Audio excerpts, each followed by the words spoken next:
할렐루야. 오늘 이렇게 여러분들과 마주쳐서 이 하나님의 말씀을 나누는 여러분들을 보니 아마 삶의 연륜이 그래도 어느 정도 있는 분들이라고 생각이 듭니다. 또 때로는 젊은 분들께서도 이 방송을 들으신 분이 많다고 들었는데, 우리가 지금까지 살아온 시간을 한번 뒤돌아보면 우리 인생의 삶이라고 하는 것은 설명을 듣는 것도 아니고 가르침을 받는 것도 아니고 날마다 새롭게 경험하는 것이다 라고 우리가 긍정할 수 있습니다. 우리가 삶에서 경험하는 모든 것들, 또한 경험되어지는 것들은 우리 안에 있는 불순물들을 태워버립니다. 필요 없는 것들을 태워서 무거운 몸을 끌고 살아가도록 하는 것이 아니라 그 안에 불순물들을 다 태워버려서 우리 영혼을 빈 것으로 만들어 갑니다. 신앙이라는 것도 마찬가지입니다. 우리가 배운다고 하는 것은 날마다 나를 비워가는 것입니다. 누군가가 누구를 가르친다고 하는 것은 그들에게 승리의 소식을, 기쁨의 소식을, 희망의 소식을 나누어 주는 것입니다. 자기의 경험의 한계를 갖고서 남에게 이렇게 해라, 이렇게 해야지만 참다운 믿음이다, 아멘하자고 강요하는 것은 절대로 안 됩니다. 왜요? 우리가 살다 보면 그렇지 않습니까? 결국 삶은 우리에게 인생이 무엇인지 답을 알려줄 것입니다. 그래서 하늘 나는 새는 날아서 어디로 가게 될지 몰라도 나는 법을 배우는 것입니다. 이 코로나19를 당해서 그 후유증으로 음식의 맛을 알 수 없는 미각을 잊어버리는 사람들이 있다고 합니다. 왜요? 음식의 맛이라고 하는 것은 본래 음식 자체에 있는 것이 아니라 우리의 뇌 속에 있다고 하지 않습니까? 아무리 맛있었던 음식도, 아무리 향긋한 냄새나는 과일도 우리 몸 안에서 미각을 잊어버리면 아무 의미가 없습니다. 하나님은 말씀을 기록하실 때, 우리에게 말씀을 들려주실 때 구불구불한 글씨로 똑바르게 메시지를 적습니다. 구불구불한 글씨로 똑바로 메시지를 적습니다. 말이 안 되는 말로, 말이 안 되는 설명과 상황으로 하나님 자신의 뜻을 우리에게 똑바로 전하십니다. 다만 우리가 구불구불한 하나님의 글씨, 말도 안 되는 환경 가운데서 이야기하시는 하나님의 뜻을 우리의 지혜와 인식의 능력으로 다 감당하지 못하는 것뿐입니다. 이 세상에 살아있는 생명체치고 아프지 않은 것이 어디 있습니까? 우리가 만나는 모든 사람은 우리가 알지 못하는 서로의 상처를 가지고 있습니다. 따라서 우리는 서로에게 어떤 경우에도 친절하게, 따뜻하게 대해야 합니다. 다른 사람을 함부로 자기의 경험과 인식의 범위 내에서 판단해서는 안 됩니다. 누구나 저마다의 방식으로 삶을 여행하고 있기 때문입니다. 좋은지 나쁜지 선과 악 누가 압니까? 삶의 여정에서 막힌 길은 하나의 계시입니다. 신의 질문이요, 신이 인도하시는 길입니다. 만약 우리가 인생의 전체를 안다면, 전체 이야기를 안다면 지금의 막힌 길이 언젠가는 선물이 되어 돌아오리라는 것을 우리가 알게 될까요? 길이 막히는 것은 내면에서 그 길을 진정으로 원하지 않았기 때문인지도 모릅니다. 삶이 때로 우리의 계획과는 다른 길로 우리를 데려가는 것처럼 보일 때가 많이 있지만 그 길이 우리 가슴이 원하는 길이라는 것을 여러분 아시는지요? 처음과 마지막을 하신 하나님께서 우리의 영혼을 통해, 우리의 가슴을 통해 가슴이 원하는 길을 인도하고 있습니다. 머리로는, 학력으로는, 학벌로는, 지식으로는 이 방식을 이해할 수 없으니 고민스럽겠지만 두렵겠지만 우리의 영혼은, 우리의 가슴은 압니다.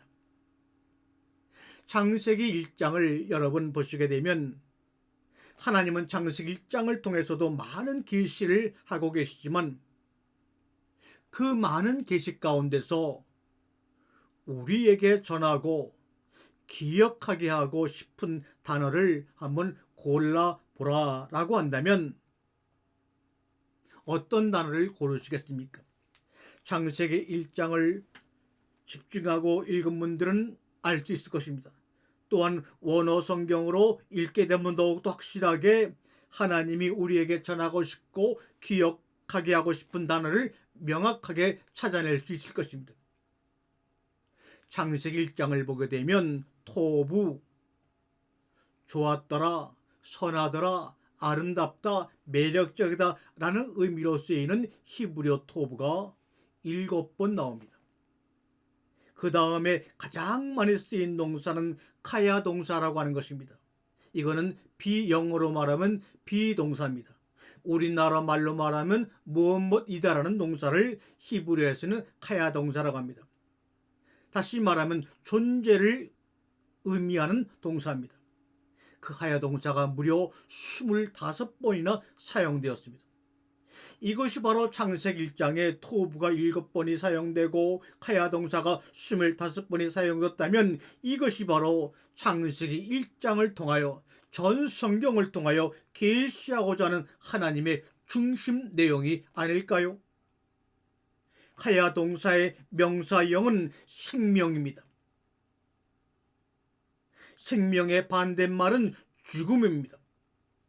그러나 이 죽음이라는 말도 토부와 카야를 벗어나서는 제대로 해석되어지지 못하기 때문에 이것을 알지 못한 사람들이 죽고 죽으리라고 하는 창세기 2장 17절의 말씀을 원죄의 결과라고, 원죄의 원인이라고 우리가 잘못 오해하고 지금까지 그렇게 인식하고 믿어왔습니다. 여러분, 언어가 우리 인간들의 의식을 바꾸는 것을 상상할 수 있겠습니까? 하나님이 여러분에게 날마다 주시는 말씀을 통하여 여러분의 영혼이, 여러분의 의식이 바꾸어지는 것을 상상해 본 적이 있습니까? 세상은 우리가 그것을 인식하는 대로 존재합니다. 무엇을 보는가가 아니라 어떻게 보는가, 무엇을 듣는가가 아니라 어떻게 듣는가, 무엇을 느끼는가가 아니라 어떻게 느끼는가가 우리의 아름다운 삶을 만들어냅니다. 이 하야 동사를 사용해서 하나님 모세에게 자기의 이름을 묻는 모세에게 내가 누구다라고 말합니다. 아우엘, 아셀, 아우엘이라는 이 히브리어는 영어로 말하면 I am who I am. 여기서 am이라는 단어가 바로 하야 동사입니다. 물론 히브리어에는 I라는 말이 없이 am who am, 나는 나야 이렇게 표현합니다. 이 말은 뭡니까?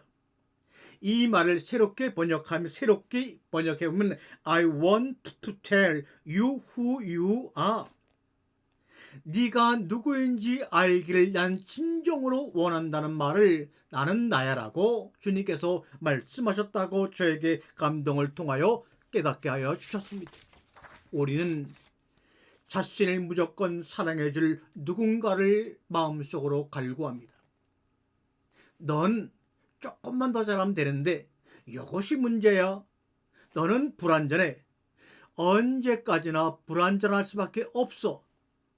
그러나 하지만 너는 아름다워라고 말해줄 수 있는 그 한 사람, 그 한 사람만이 때문에 오늘도 우리의 영혼은 하늘을 향해 점프할 것입니다. 하지만 만약 그 누군가가 자기 자신 안에 있다면 더없이 기쁠 것입니다. 너는 불완전하고 약하고 허물이 많지만 그러나 내가 볼 때 그래도 너는 아름다우라고 외부에서 아니라 내 자기 자신 안에서, 내 자신 안에서 말할 수 있는 사람이 있다면 이것처럼 기쁜 일이 어렵겠습니까? 하나님의 영이 우리 영과 더불어 우리가 하나님의 자녀인 것을 증거하시나니 하루도 한시도 우리의 영혼을 떠나지 아니하고 우리의 영 가운데 너는 참으로 아름다운 존재라고 말씀하시는 성령의 임재가 오늘도 우리 속에 살아있음을 고백하시기 바랍니다. 누군가가 자기 자신 안에 있다면 넌 아름다라고 말해주는 그 누군가가 자기 자신 안에 있다면 더없이 기쁠 것이고, 이 말은 얼마나 좋은 말입니까? 우리는 사람과 사람과의 교제 속에서 어떤 경우 내가 너를 매장시켜버리고 말 거야, 내가 사회에서 네가 살아가지 못하도록 매장시키고 파멸시키고 말 거야 라는 그 무서운 말을 하는 사람들이 있습니다. 매장시키겠다. 그러나 여러분, 그런 말을 100번 듣는다 할지라도 두려워하지 마시기를 바랍니다. 매장과 파종의 차이를 깨닫고 안다면 두려워할 필요가 없습니다. 매장과 파종의 차이는 있다고 저는 믿습니다. 생애 한때 자신이 캄캄한 암흑 속에 매장되었다고, 사회 속에 매장되었다고 느끼는 순간이 종종 있습니다. 그러나 사실 그때 우리는 어둠의 층에 파종된 겁니다. 땅속 어둠 속에 씨가 뿌려진 순간입니다. 청각과 후각을 키우고 저 밑바닥으로 뿌리를 내려 계절이 되었을 때, 봄이 되었을 때 꽃을 피우고 삶에 열릴 수 있도록 말입니다. 세상이 자신을 매장시킨다고 생각할 수도 있지만 그것을 파종으로 바꾸는 것은 우리 자신입니다. 파종을 받아들인다면 불행은 이야기의 끝이 아니요 우리의 삶의 마지막이 아닙니다. 하나님이 우리에게 늘 말씀하시죠. 저에게 늘 말씀합니다. 나는 너와 함께 있을 때 내가 가장 좋아. I like me best when I with you. 저는 60이 넘도록 하나님 말씀을 전하면서 목회자로 살아왔지만 지금 아내와 저 사이에 남아있는 세상에 눈에 보이는 것들은 아무것도 가진 것이 없습니다. 집도 없어요. 명예도 많지 않습니다. 가진 물질도 없어요. 아무것도 없습니다. 세상에 이렇게 없이도 살아갈 수가 있는가? 날마다 우리 부부의 모습을 보면서 우리도 놀라지만 주변 사람들도 놀랍니다. 왜 그러한 가운데서도 우리는 날마다 행복하게 살아갈까요? 주님이 시시때때로 나는 너와 함께 있을 때 내가 가장 좋다고 말하는 I like me best when I'm with you 라고 말씀하기 때문입니다. 살아온 과정과 삶의 방식이 달라도 나의 존재 자체를 온전히 받아들여주는 그런 관계가, 그래서 내가 나 자신을 소중하게 여기게 되는 관계가 바로 주님을 통하여 날마다 우리에게 물밀듯 밀려오기 때문입니다. 사랑, 이해, 공감의 공통점은 나의 존재를 있는 그대로 받아들여주는 가슴입니다. 그래서 나를 가장 나답게 만들어주는 마음입니다. 그때 두 사람의 관계는 단순한 친교를 넘어 영적 교감을 나누는 사이가 됩니다. 그것을 보고 주님께서는 보시기에 심히 좋았더라 이야기합니다. 판단보다는 온 마음을 담아 누군가를 만나는 것은 어떤 사상과 어떤 지식과 어떤 물질보다도 가치 있는 일입니다.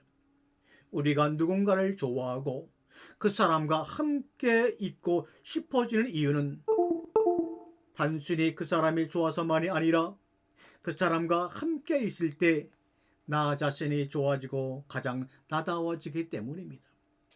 또 누군가를 멀리하고 기피하는 이유는 그 사람과 함께 있을 때 나 자신이 싫어지기 때문입니다. 여러분은 그런 행운을 가졌습니까?